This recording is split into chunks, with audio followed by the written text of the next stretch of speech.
que não fazem esse tipo de propaganda. Inclusive, agora a gente vai falar dos que fazem e que já prestaram depoimento e quem ainda pode falar, porque a CPI das bets não acabou. Quais famosos já prestaram depoimento e quais ainda podem falar? A CPI foi criada em novembro de 2024 para investigar a crescente influência dos jogos de apostas online, possíveis lavagem de dinheiro por organizações criminosas e entender a relação da divulgação feita por influenciadores digitais, e ela foi prorrogada até o meio de junho. Virgínia e Rico Melquiades já compareceram e prestaram seus depoimentos. E quem ainda vai falar? A CPI já aprovou a participação de outros influenciadores, mas nem todas foram agendadas ainda. A gente tem Eliezer do Carmo, ex-BBB e influenciador digital, Felipe Neto, influenciador digital, Felipe Prior, ex-BBB, influenciador digital, Giliardi Vidal dos Santos, filho de Deolane Bezerra, influenciador digital, GK, atriz influenciadora digital, Gustavo Lima, cantor e garoto propaganda da Vai de Bet, Jojo Todinho, influenciadora digital, John Vlogs, influenciador digital e criador da John Bet, Mike Santos de Souza, influenciador digital, Pamela Souza Drude, esposa de Fernandinho do Tigrim, influenciadora e embaixadora da Bet7K. Solange Alves Bezerra, mãe da influenciadora Deolane Bezerra. Rodrigo Mussi, ex-BBB e influenciador digital. Tiro Lipa, humorista. Vitube, que é ex-BBB e influenciadora. Isso aqui, Leão, é uma lista até pequena, né? Se a gente for pensar na quantidade de nomes, enfim. Alguns aí que você citou já fizeram seus depoimentos, já até foram presos e soltos, né? E, pelo visto, até pediram desculpas para alguns, né? Eu não entendi isso, mas enfim. Pelo menos 3 aí já foram até presos, né? Exato.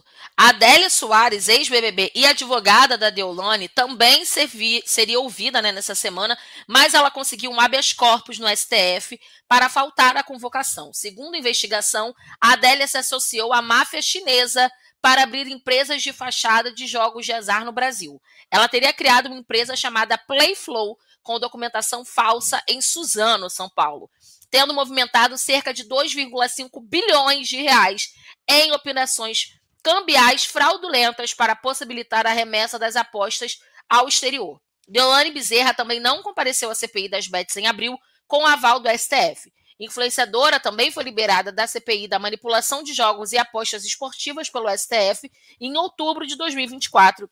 A influenciadora é investigada por lavagem de dinheiro e chegou a ser presa em 2024, como a gente lembra, porque a gente fez uma baita cobertura disso aqui. A mãe dela também foi presa, teve gente na porta da cadeia chorando, com tatuagem, enfim. É um assunto que ainda vai render bastante, né, Leão? E é acreditar que a justiça vai ser feita, né, Leão? Que essas pessoas vão pagar por essas questões aí que estão fazendo, né, Leão? E tem uma questão que é importante aí, porque algumas bets foram regularizadas pelo governo e outras não. E a gente não sabe quais são as que foram regularizadas, as que não foram regularizadas.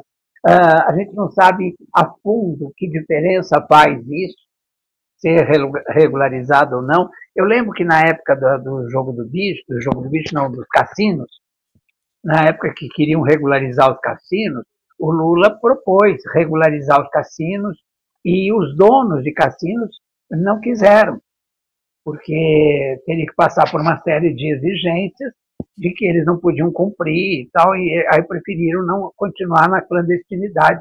E a gente sabe que existem vários cassinos clandestinos por aí pela cidade, pela minha cidade, pela sua cidade, enfim. Né? Então, eu queria entender melhor o que é uma bet regularizada pelo governo, né? O que ela pode, o que ela não pode, né? E o que é uma bet que não é regularizada. Né? Qual o dano que ela pode causar, a extensão dos danos que elas causam. Né?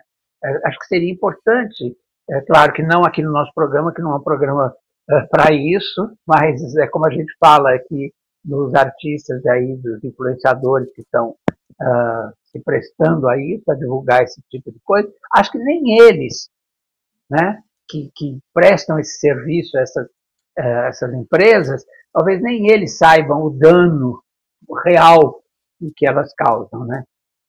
E eu acho que seria um aprofundamento a nível nacional, seria muito importante sobre isso, né? Além A do que a gente gente já vai, fala Leão, aqui. trazer um advogado para falar melhor sobre esses assuntos, para a gente poder, né, entender todas essas questões. E aí a gente vai conseguir ter uma ideia do que está acontecendo, né? Porque já virou uma questão assim muito grande. Então a gente, né, é importante também a gente fazer esse trabalho aqui de explicar direitinho tudo para vocês que estão com alguma dúvida. Agora a gente